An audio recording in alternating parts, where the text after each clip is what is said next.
திமுக vs Vijay திருச்சியில் வெடித்த அரசியல் போர். கனிமொழி பதிலடி. தமிழக அரசியல் எங்கே போகிறது? ஒரு தேர்தல் முடிஞ்சிருச்சு, மக்கள் தீர்ப்பு கொடுத்துட்டாங்க, புதிய அரசு உருவாகிடுச்சு. ஆனால் தமிழக அரசியலில் பரபரப்பு முடிஞ்சிருச்சு அப்படின்னா இல்லை. இப்போதுதான் உண்மையான அரசியல் யுத்தம் தொடங்கி இருக்கிறது. திருச்சி கிழக்கு மக்களுக்கு நன்றி தெரிவிக்கும் மேடையில் முதலமைச்சர் விஜய் பேசிய சில வார்த்தைகள் தமிழக அரசியலை மீண்டும் பரபரப்பாக வச்சிருக்கு. திமுக என்பது தீய சக்தி மட்டுமல்ல, தூர சக்தி. தமிழகத்தில் போட்டி என்பது திமுகவுக்கும் தாவேகாவுக்கும் மட்டுமே. இந்த வார்த்தைகள் வெறும் அரசியல் பேச்சா அல்லது புதிய அரசியல் ஸ்ட்ராட்டஜியா அப்படிங்கிறத இன்றைக்கி இந்த வீடியோவில் பார்க்க போகிறோம். முழு பின்னணி என்ன, முதல் எதிர்கால அரசியல் வரை விரிவாக பார்க்க போகிறோம். திருச்சி கிழக்கு தமிழக அரசியலில் முக்கியமான தொகுதி. அங்கே மக்களுக்கு நன்றி சொல்ல வந்த முதலமைச்சர் விஜய். ஆனால் அந்த மேடை சாதாரண நன்றி மேடையாக முடியலை. அவர் பேச்சின் முதல் சில நிமிடங்கள் மக்களுக்கு நன்றி, உணர்ச்சி, அன்பு. ஆனால் அதுக்கப்புறம் அரசியல் அட்டாக் மோடு அவர் கூறியிருக்கிறாரு. திமுக மக்களிடம் இருந்து விலகிவிட்டது. தமிழக அரசியலில் உண்மையான போட்டி திமுகவுக்கும் தாவேகாவுக்கும். மற்றவர்களுக்கு இங்கு வேலையே இல்லை. இந்த ஒரே வரியை தான் அரசியல் வட்டாரத்தில் பெரிய விவாதத்தை உருவாக்கியிருக்கு. ஏன் அப்படின்னா, இது அப்போசிஷன் அட்டாக் மட்டும் இல்லை, பொலிட்டிக்கல் பொசிஷனிங்.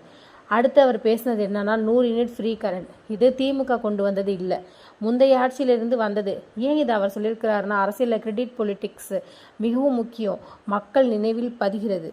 அதுதான் தேர்தலில் வேலை செய்யும். அதனால் அவர் ஒரு பொலிட்டிக்கல் நெரேட்டிவாக மாற்ற முயற்சி செய்கிறார் என்று பலர் பார்க்குறாங்க. தூரசக்தி என்ற வார்த்தை ஏன் முக்கியம் அப்படின்னா, தீய சக்தி இந்த வார்த்தை அரசியலில் பல முறை பயன்படுத்தப்பட்டுச்சு.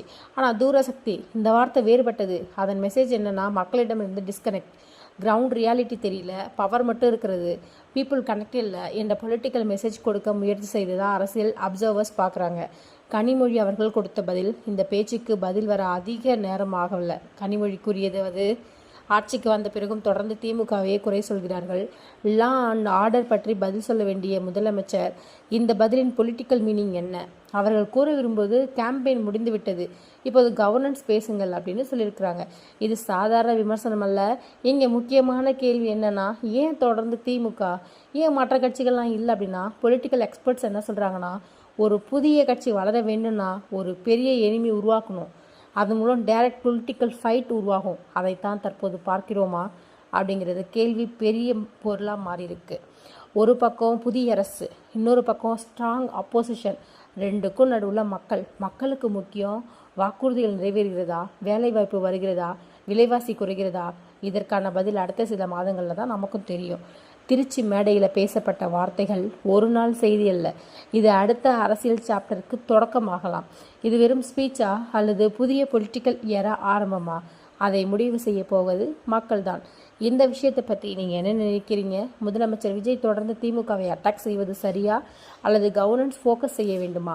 கமெண்ட் செய்து சொல்லுங்கள். இந்த மாதிரி அரசியல் அனலைசிஸ் வீடியோ தொடர்ந்து வேண்டும்னா நம்ம சேனல் லைக் பண்ணுங்கள், ஷேர் பண்ணுங்கள், சப்ஸ்கிரைப் செய்ய மறக்காதீங்க. நன்றி.